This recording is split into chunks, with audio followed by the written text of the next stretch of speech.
amazing how just taking us even just a moment to I guess I would say be quiet changes you. Absolutely. All processes should start with the acknowledgement of silence.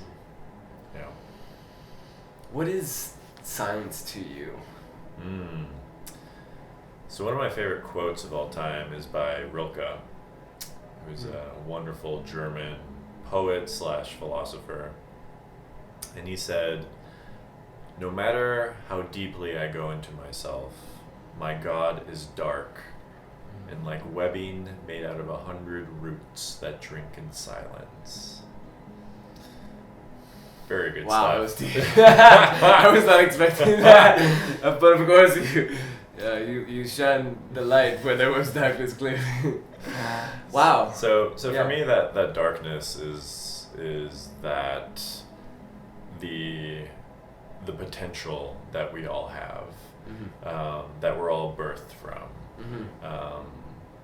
Because in the beginning there was this smorgasbord, for lack of a better term. That's the scientific. That exactly. The science checks out on that. of pure creative potential that was all unified, that had no differentiation.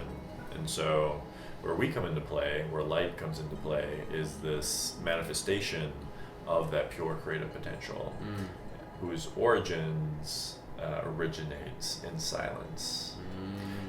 But it's not to be mistaken with nothingness, because that is a common reference that people have, and often in various religious traditions, that this silence is nothing, but it's really everything, because inside it is impregnated every potential imaginable.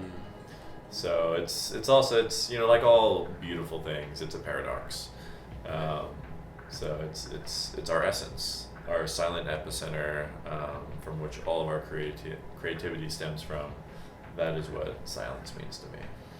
So would you say that then meditation, or the practice of meditation, is kind of like the mechanism or the tool for exploring that, I guess I would say, that original essence of who we were birthed from, in a sense? Absolutely.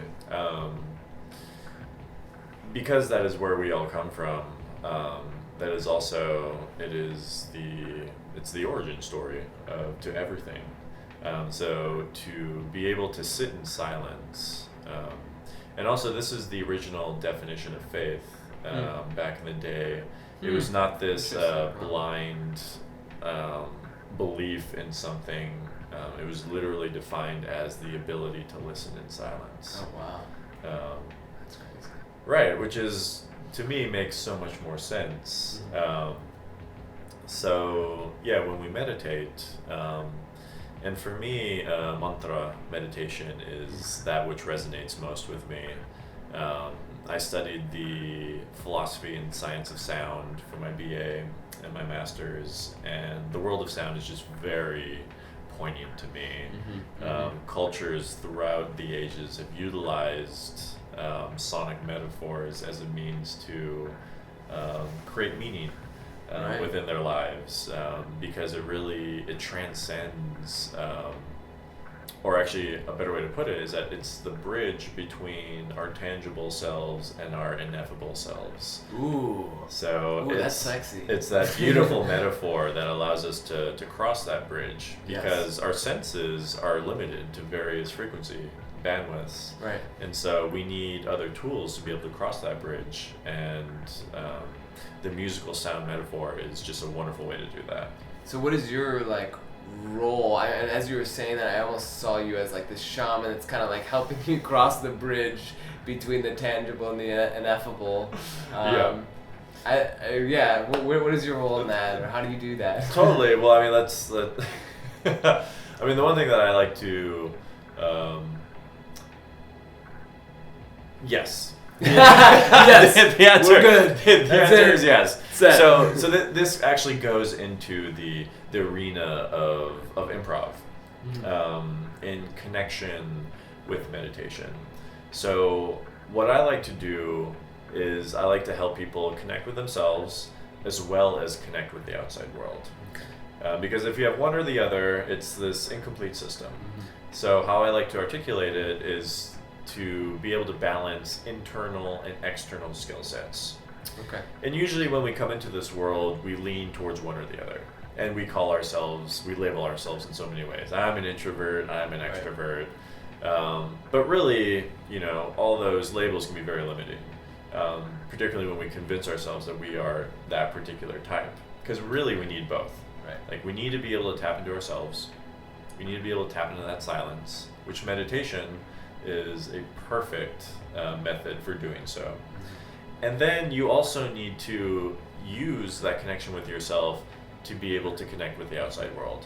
Right. As well. Right. Like we can't just, go to the mountaintop and meditate all by ourselves like a hermit. There are traditions that are based on that. I firmly believe that is not why we are here. Yeah. Because we're here to learn from other people, and our relationships with others is a really wonderful mirror for us to be able to connect with ourselves and to see us for who we are. Yes. And in that way, improv is a fantastic tool to be able to connect with other people. And why is that specifically, would you say? It requires a very specific listening to the people that you're sharing a stage with, or in the room, wherever the environment is. What we find out very quickly within an improv exercise or a scene is that we're actually not really good listeners. Like we often have our own agendas that gets projected onto other people. And if they don't follow our inspiration, they be damned. Right. Right. Yeah. And then it becomes this battle on stage of egos, which is fascinating and, valuable to witness that. Right. But ultimately, we want to get to a place where we're co-creating a story with another person and getting to this this place of pure teamwork that is just so delicious when you do it in the moment.